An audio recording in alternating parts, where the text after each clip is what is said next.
Paulo Ferrer's influence on Neville Alexander was mentioned yesterday.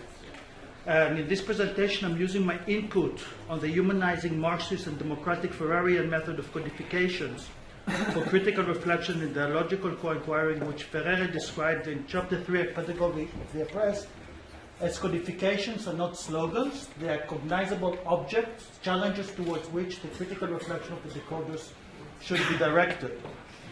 And what I'm doing in my teaching practices, and wish to do here with you as well, is to have you as the decoders and to put codifications in the form of citations on the fixated and static overhead projector. This is for you to read, reflect critically on, test out, and study rigorously and engage with. And then following this, discuss, dialogue, and co-inquire into it among yourself during the discussion time.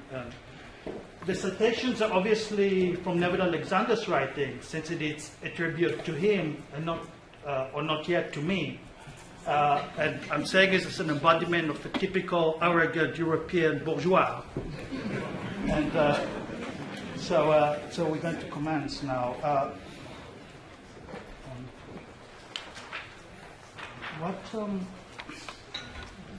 Okay, it works quite better than PowerPoint. But and what I can do during the 15 minutes allocated to me in this conference is discuss a theory that is passionately conveyed by both Neville Alexander in his paper chapter titled The Unresolved National Question in South Africa, and myself as a conclusion of my own phenomenological reflections on South Africa and where it is, and on the 13 months that I spent in this country as a foreign academic researcher in the fields of applied ontology and dialectical education for democracy. The theory, and this is I think the important bit, the theory is South Africans require a second transformation to the racial and ethnic one if they really want to fulfill the country's potential as a miracle and a model to the world and become a true democracy. The second transformation, I worded it, so it's my wording. The second transformation is that of ensuring social equality and reducing the social, economic, and social political gaps in the country. And I want to do a paper with you on this theory, using citations from this chapter by Dr. Alexander. What I mean by doing a paper is, and my students have to memorize it, so maybe you will have to also. Is this, it's part of my teaching method here. So what I mean by Popper is testing out, thinking and reflecting hard and critically on this theory by questioning, deconstructing, and inquiring into it. Doing a Popper is derived from this citation from Karl Popper. It is most characteristic of the scientific method that scientists will spare no pain to criticize and test the theory in question. Criticizing and testing go hand in hand. The theory is criticized from very many different sides in order to bring out those points which may be vulnerable. And the testing of the theory proceeds by exposing this vulnerability, this vulnerable point, to severe an examination as possible. Theories are put forward tentatively and tried out. This is, of course, from Conjectures and Refutations in Seminole. And now, this is a very significant subject in and for the present South Africa, and it's not an easy subject. And I did follow this citation from Neville Alexander. From this. What is significant in our democratic practice is the fact that we are discussing these very difficult matters openly, and that we are not, or not yet, viewing our different approaches as antagonistic. This, rather than any jejune idea of easy come, easy go, national unity captured in flags, motorcycles, side mirror socks, and other patriotic paraphernalia, is what for me continues to make South Africa a land of good hope. And so in this 2002 chapter, Neville Alexander, Neville, yeah. Neville Alexander writes, with the passing of time, the social, political, and economic inequalities that result came to be entrenched. The assumption that one group was naturally poor because it was inferior became established intergenerationally. And differences of opportunity, access to health, education, employment, and so on became systematic. I added this. The result of this, according to Neville Alexander, are defensive, this is his again, defensive racist attitudes of entitlement, professional competence that breeds inferiority complexes, and all too often resentment of any kind of excellence, elitist attitude, devastation of the townships and the former homeland, corruption, fraud, and outline theft. And that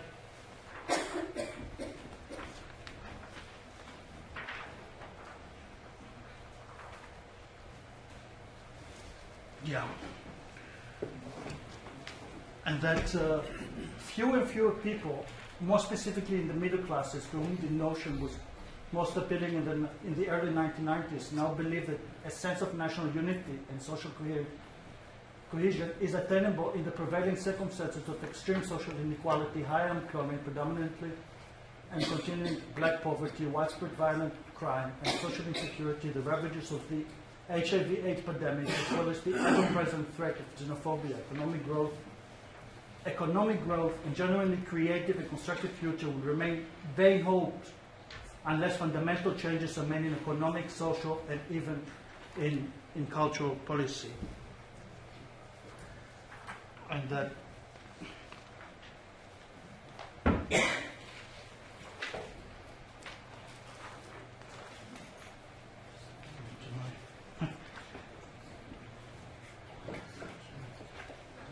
unless a radical redistribution of material resources is realized within the lifetime of this generation and the next, all the glib rhetoric about social transformations, national democratic revolution, and an African Renaissance will return to mock the authors and exponents.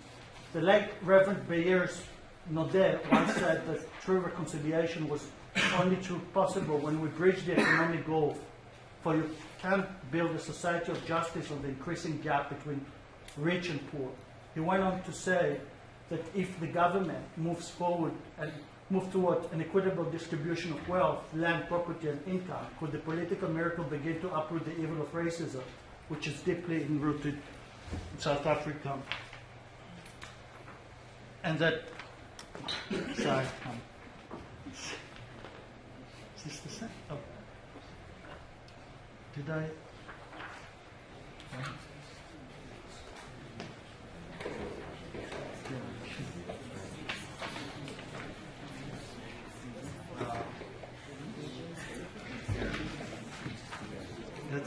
But it's, I will give you the thing later, but it's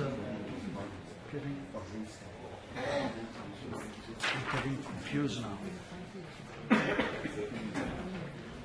But any post-apartheid government has to be committed to the redistribution of economic, social, cultural, and political power and resources that constituted the fundamental reason for the struggle against racial capitalism in general and apartheid in particular. Otherwise, its social basis constituency will write it up as a neo-apartheid regime. And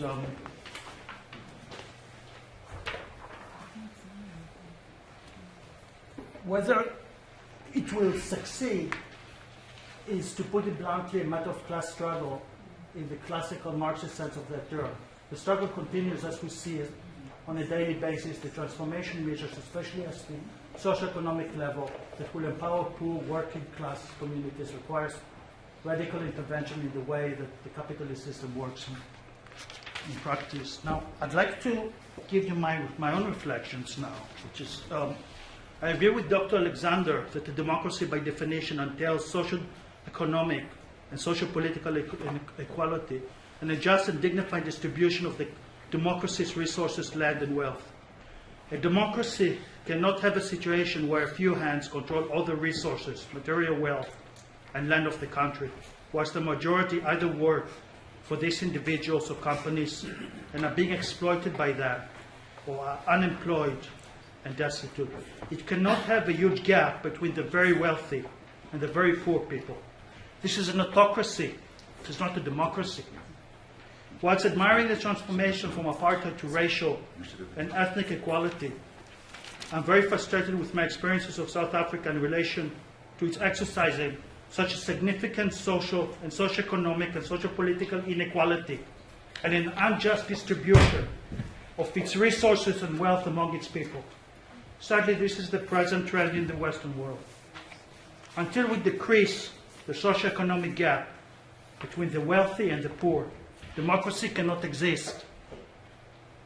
Let me take this opportunity to say this as a reflection of my recent learning from South Africa and elsewhere in the Western world. Social equality and a just distribution of the country's resources and wealth, dignity and humanity and democracy go together hand in hand. Just as neoliberal corporates economy, pro-corporate media are undemocratic by definition and inclined towards autocracy and fascism. This is as they protect the interests of the very few at the expense of the interest, well-being, and quality of life of the majority, which are exploited by the privileged few. This is hardly a democratic practice. It is an autocracy. It is an apartheid all over again. And I'm passing it now to dialogue. I think I missed some slides, though. But it's good because, no, one or two. And I want to finish it with pedagogy of hope. It's good that I still have minutes left because I don't want to finish it by yelling at you. So I just like, and I don't want any people to go and jump out of the 18th floor. So to prevent people from jumping the 18th floor and pedagogy, and to give you a pedagogy of hope instead of pedagogy of suicide, I'd like to give you a pedagogy of hope by an Israeli journalist who visited South Africa, completely depression for what's happening with the Palestinians and the Israelis, and he said two things. Gideon Levy in Haaretz, in a daily newspaper, South Africa proved that the impossible is possible, that the dream of the majority and the nightmare of the minority can be translated into a new language, that hatred, threats and fears can be replaced by reality of hope. Mandela, yesterday's terrorist, and his terror organization, the African National Congress, managed to quell the fears of the white population. And another one, maybe too. And see, he visited here and he said, yeah, I will give you a visit to South Africa, which has more than a few challenges and tough problems, unemployment, crime, a failing education system, and among the highest level of economic inequality in the world, stirs the deep feeling of both wonder and envy. We envy you in Israel. The miracle of South Africa could have imparted a useful lesson to another modern miracle, that of Israel. It was born in the same year as apartheid, but look at where Israel is today in terms of morality and justice and where South Africa is. Had Israel and also the Palestinians done as South Africa did, we would have had a different Israel today. South Africa proved against all odds that it is possible. Is there anything more hopeful than this? The South African miracle, the fall of an evil regime in favor of a just regime, through a thrilling process of reconciliation, must be learned in Israel. It would have been better to send study missions from Israel to South Africa. Teach us, dear South Africans, black, white, and colored, how yesterday's enemy becomes today's partner. How to drive away the fear, erase the hatred, stone for the injustice, and create a new justice. But then we have to do the second transformation, because without this certain transformation, this will not be as fulfill the potential. And I think yeah. Okay.